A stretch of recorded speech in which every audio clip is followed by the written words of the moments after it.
Welcome back to Vocals Exposed. I'm Nathan Kirk, and today's topic is going to be about AI. Yeah, I'm a little bit terrified of AI, not going to lie, but AI could help you depending on, what you use AI for, so let's get into it.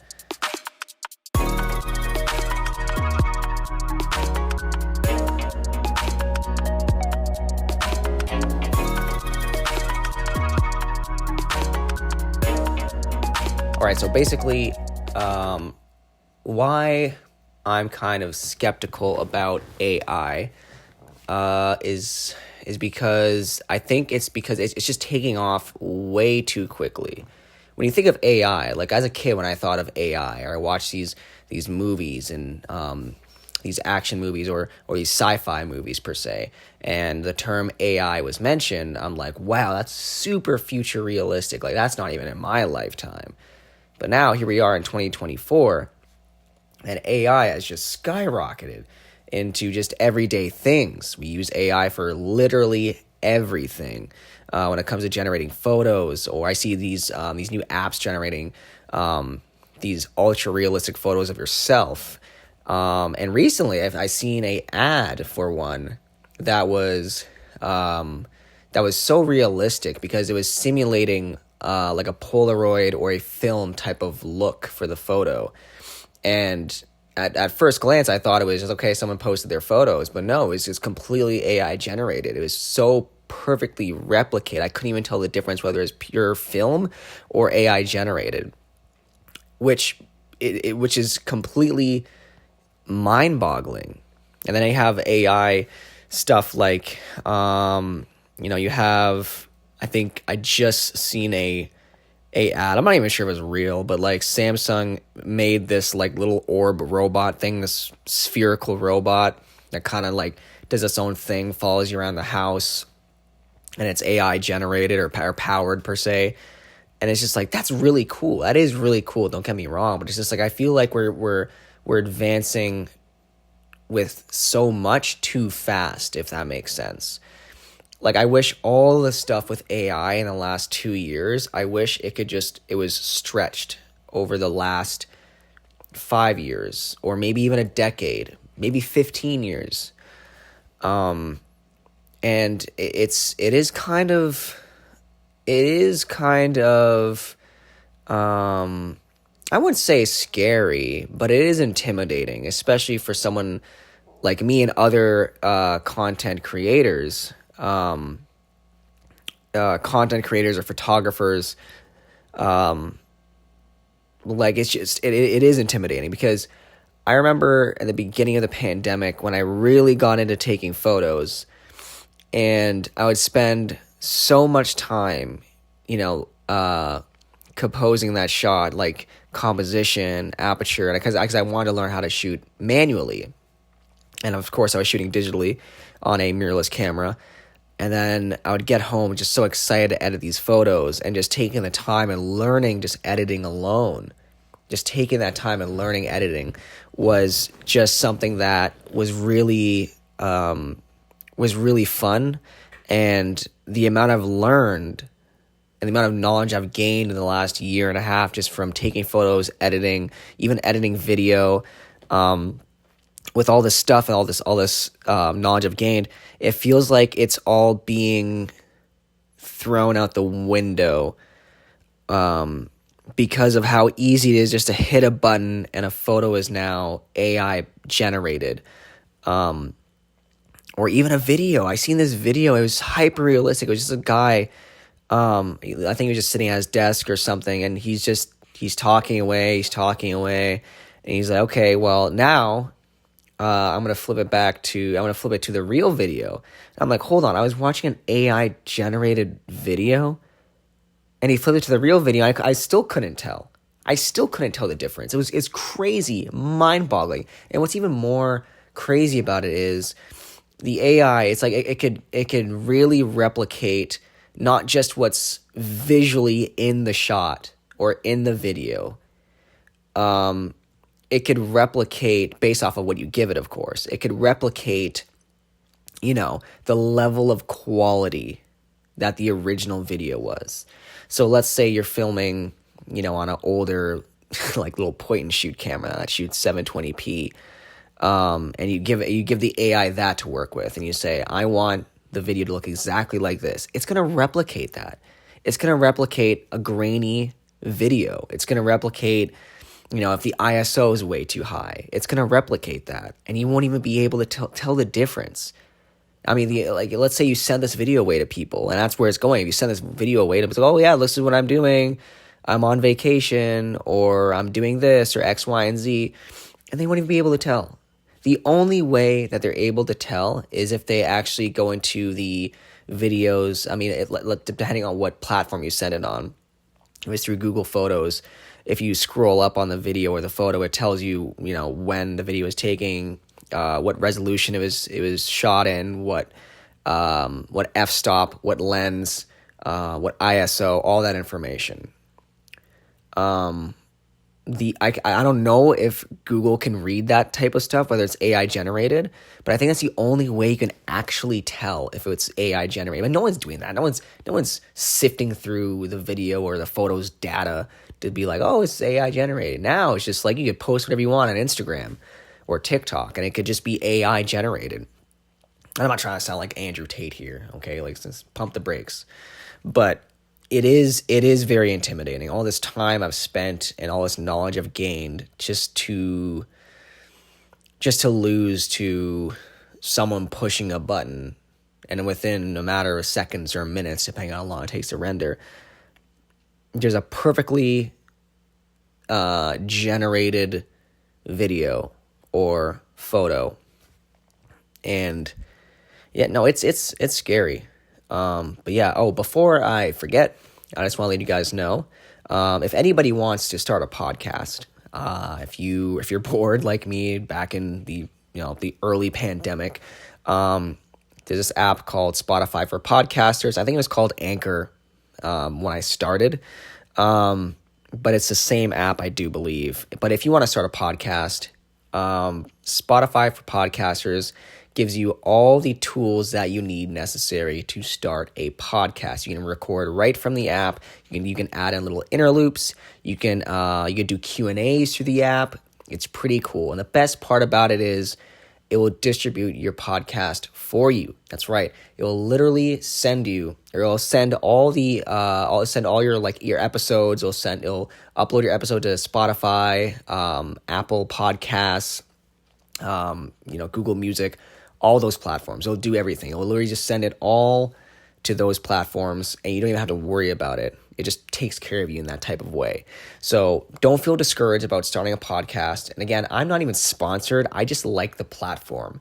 So get started. And you know what? This brings me back to another specific topic right now for you listeners listening. Not on the video version, but just for the listeners. I'm actually recording just from my iPhone. So usually you guys would see me holding a microphone, or some type of mic in general. I'm usually listening with all this gear on, with the headphones, monitoring the sound live. But no, I'm just recording straight from the iPhone, just to show you guys that anything, you could start anytime with any type of gear, to start up your own podcast. Yeah, so grab what you can, start your own podcast, and because I want to hear it. I want to see what type of setup you guys have, whether it's professional or like I have going on with just the iPhone. And you know what? To be honest with you guys, like, phones are getting pretty good. So the audio quality on most devices, it's pretty close. It's pretty close, which brings me back to my next point. When it comes to the audio, AI, okay? AI can literally clean up audio. It's not perfect. Sometimes it does sound a little wonky. Sometimes it sounds like you're underwater. Not to a dramatic extent, but I could tell the difference. But you know what? In a pinch, if the AI is corrupted, or not the AI, if the sound is corrupted or is compromised in some type of way, I sure hope the AI is not corrupted, but then you could use AI to kind of clean it up a bit, bring it back to at least a listenable state. And you know what I use while editing? I I think it was the most recent episode I've uploaded. I wasn't going to upload that episode because we had a technical issue with the audio, with the microphones. And you know what? I decided to post it anyway. There was still some cracking and clicking in that episode, but it was horrendous before. So I basically just used an AI plugin in the software and was able to clean it up pretty good. So given the circumstances and what it was before, I'm pleased with the results. So you know what? Grab what you can, start a podcast immediately. But yeah, AI. It's getting to be a bit much for me personally. I know with a lot of people who aren't really into the video and the behind the scenes, the technicality of stuff, it works great for them because it's just so quick and it's so easy just to, like I said, you hit a button and that's it. Like, it just generates stuff. Again, based off of what you give it. And most AI, the more information you give it, the cleaner the footage or the photo is going to be, per se. Now, again, I'm almost on the bridge with it because there are some photos that I really liked that I've taken that were slightly out of focus, or I got the exposure wrong, or the ISO is way too high. I accidentally forgot to set the ISO, or X, Y, and Z, whatever. And then I would just let it sit there. I had photos back in from 2019, 2020, and it just sat there in my Lightroom files. And I was scrolling through my Lightroom files and I realized, wait a second, I could save a lot of these photos. So sure enough, I would plug it into an AI app and it wouldn't change the photo at all. It wouldn't change anything in the photo. The photo was still the same. Basically, the only thing that changed was it just brought the photo back to focus if it was out of focus or if it was grainy or X, Y, and Z. Now, what I can tell the difference between AI, and I got really good at this because for the photos that I would be able to save, I would notice, okay, well, it's uncanny valley because it's too clean. It's too smooth. So basically what I would do is I'll put it back into editing after I rendered it out from the AI, put it back into Lightroom, and I would actually purposely add back a little bit of grain, a little bit of that film grain, or I would up the clarity just a little bit, just add or the texture, I should say, just a little bit, just to add a little bit more authentication, if that's word, to the photo. Make it seem a little more organic, per se, versus a really smooth, ultra realistic. Well, I guess ultra realistic is what I want, but I don't like an image that's too smooth. If it's and I used to. When I started photography, that was my biggest issue. It was it's grainy now. I gotta throw this photo out. But sometimes now I realize that little tiny bit of film grain or that little bit of noise, in the photo actually adds a lot more characteristics for the photo. Now I'm not saying crank the noise all the way up, just a little bit where you have to squint to be like, okay, there is a little bit of noise in the photo. So yeah, so after I use any type of AI engine to help bring back a photo that I was gonna just toss, I would bring it back into Lightroom just to make sure the photo looks like I've taken it at the end of the day, which I have. But yeah, so in some cases, in specific scenarios, I'm all for the AI. What I'm not for is people using AI to fake job interviews, or to cheat on their exam for university, and stuff like that. Because we all know about Jesus, I can't even say it right, but y'all know what I mean. Yeah, no, that's been taking off because a lot of people have been cheating on their exams or tests, whether in a college or university, or even just in high school. And with that being said,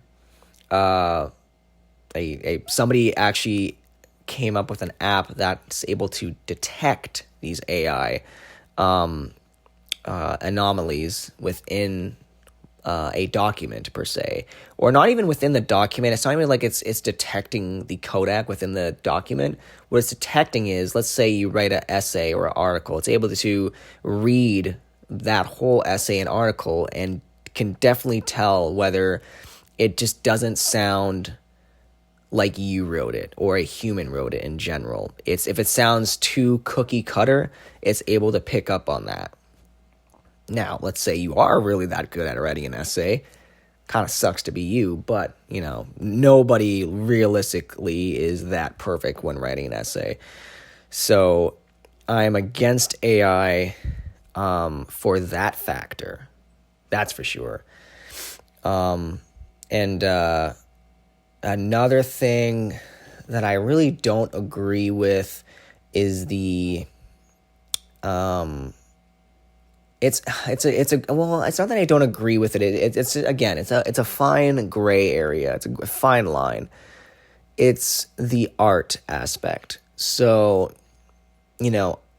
I've seen people use AI to put themselves as an avatar in a background that another artist did, or that another artist spent hours and hours, if not days, rendering.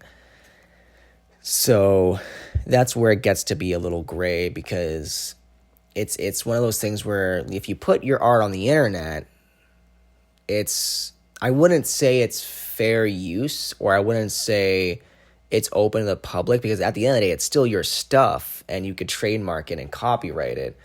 But it's just one of those things where it just doesn't seem morally sound by using someone else's art for you to be an avatar in. It's weird. It's a little weird. And I know a lot of people questioned. Well, not a lot of people. There are a few people that questioned me, which really got to me.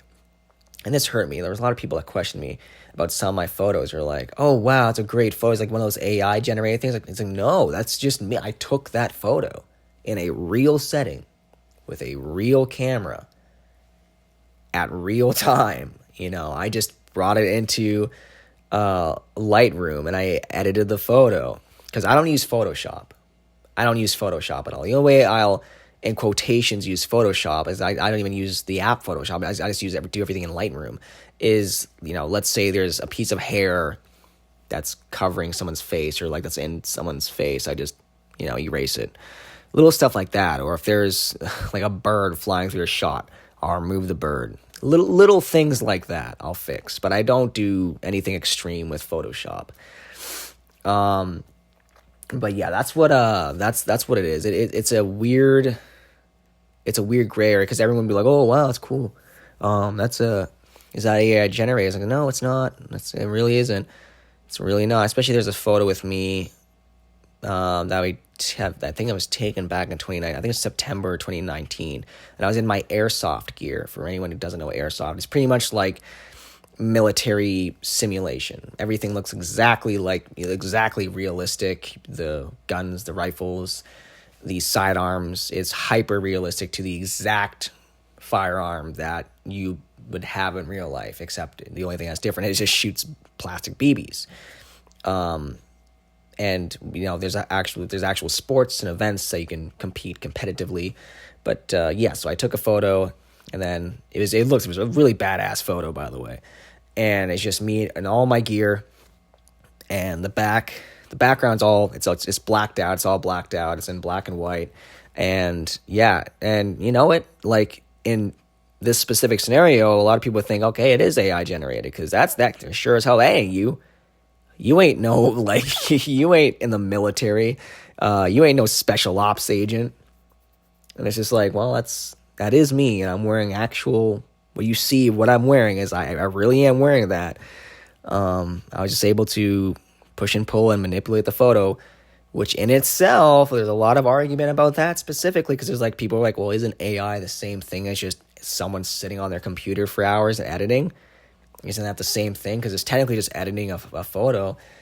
It is and it isn't, because it's taking elements that didn't exist before and making a hyper-realistic image.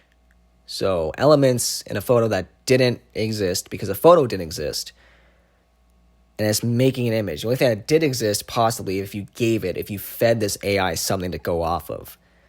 Because you can just give it words, and it can replicate something. But let's say you're the subject in the photo. you got to give it a photo of you, or at least 5, 6, even if you want a hyper realistic photo, you got to give it like, 12, 15 photos, so that way you can get it right. And I think that's why I'm able to detect a lot of AI stuff, no matter how hyper realistic it is, because there's just the lighting sometimes is not on point, shadows don't cast right, or little things like fingers just looks not realistic per se, or it just doesn't get it right in general for the fingers. So I'm able to detect that just by looking at, like, okay, well, that's AI generated. But yeah, I don't know. It is one of those things where it's pretty. It's rough. It's a really rough case. So anyone out there, I'm not saying it's a bad thing that you use AI. I think there's a lot of cases where AI can help in our society. I know healthcare. I know there's a lot of things they're integrating AI into healthcare, into finding ways to detect different illnesses, sicknesses, diseases. So I think that's great. Technical, like I think that's really, I think that could go in a right direction if we kept it in a linear path and in the correct direction. Now I have heard about people putting chips into their wrists or under their skin, that kind of computes with AI. So all your ID and who you are, your credentials is on that chip. So all I have to do is just scan it. Not sure if I agree with that. Sounds pretty cool, but not sure if I fully agree with it yet. For a number of reasons. But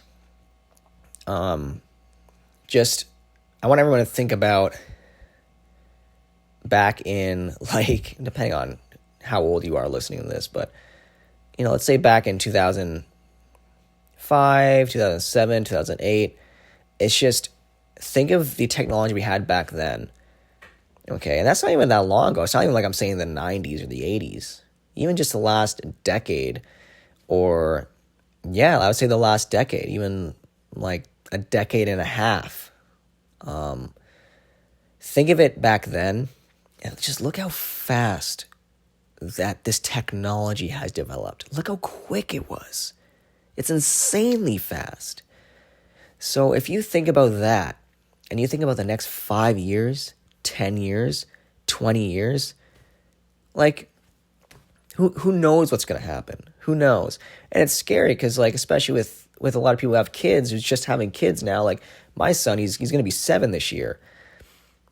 And all I could think about is, like, man, like, he doesn't know.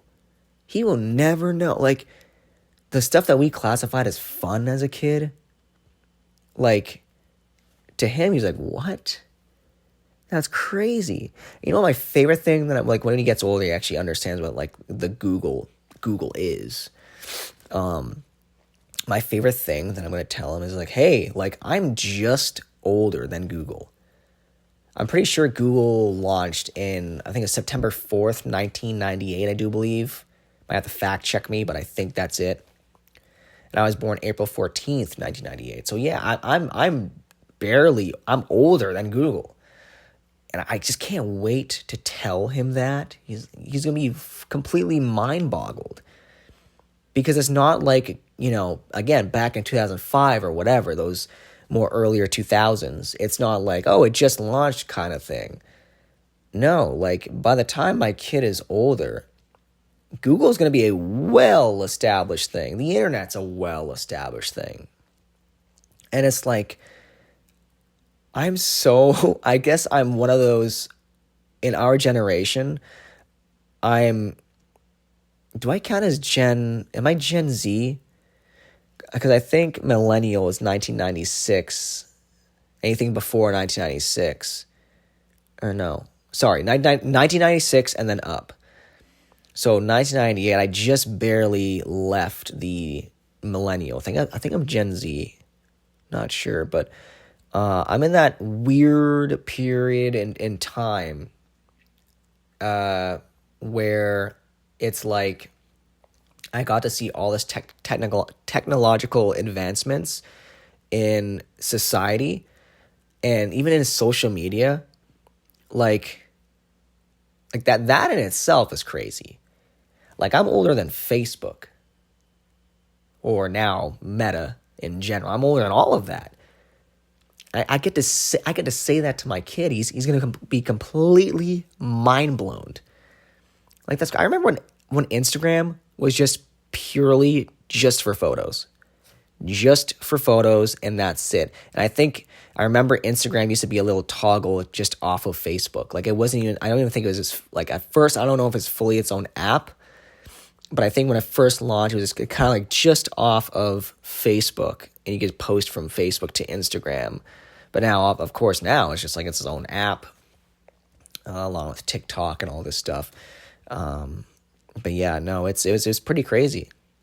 I never had Twitter, by the way. I know it's called X or whatever, but I never had it. I think I made an account once. I just never went on it. Maybe I posted a couple of things, but that's it. I just never really felt the need to go on. Same with TikTok for me. When it was called Musical.ly, everyone was like, you got to get on Musical.ly, you got to get Musical.ly, but I never really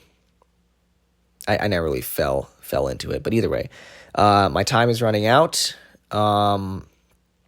But that's pretty much it for today's episode. Let me know, what do you use AI for? How do you work and integrate AI into your lifestyle? But yeah, if I post this on Instagram, any clips on here, you can comment there, or you can just easily comment on the YouTube channel, Vocal Cords Exposed. But yeah, other than that, I hope you guys have a great day, week, and I'll see you in the next one. Peace.